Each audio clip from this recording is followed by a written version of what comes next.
வீட்டுல எல்லா வேலையும் நானே பார்க்க வேண்டியது இருக்கு. எனக்கு என்ன கடவுள் 7 கையவா கொடுத்துருக்கேன்? 2 கையை தானே கொடுத்துருக்கேன். ஏன் நான் ஒரு வேலையை பார்த்தா நீங்க ஒரு வேலையை பார்க்க கூடாதா?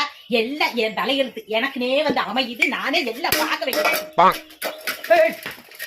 என்ன நீ பாட்டு கீழே போட்டு நெளிச்சுக்கிட்டு இருக்கிறியே? உங்க ஒப்ப வீட்டு பாத்திரமா? உங்க ஒப்ப சீர் கொடுத்து விட்ட பாத்திரமா? எதுக்கு இப்படி பாத்திரத்தெல்லாம் போட்டு உடச்சிட்டு இருக்கிற? இந்த பாருங்க இது உங்க வீட்டு பாத்திரமா? எங்க அப்பா சீர் கொடுத்தது. உங்க அப்ப சீர் கொடுத்த பாத்திரமா? ஏன் எனக்கு அதுல உரிமை இல்லையா? நான் போட்டு உடைப்பேன். நீங்க என்ன போட்டு உடைக்கிறது? உங்களுக்கு பண்ணி எடுக்கிறதுக்கு நான் போட்டு உடைக்கிறேன். எனக்கு அந்த பாத்திரத்தை போட்டு உடைக்க கூட உரிமை இல்லையா? உரிமை இல்லையா?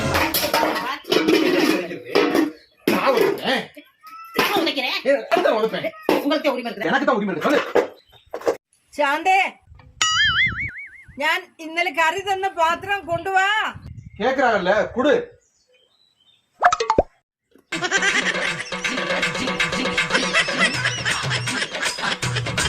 என்ன ஆச்சுடி?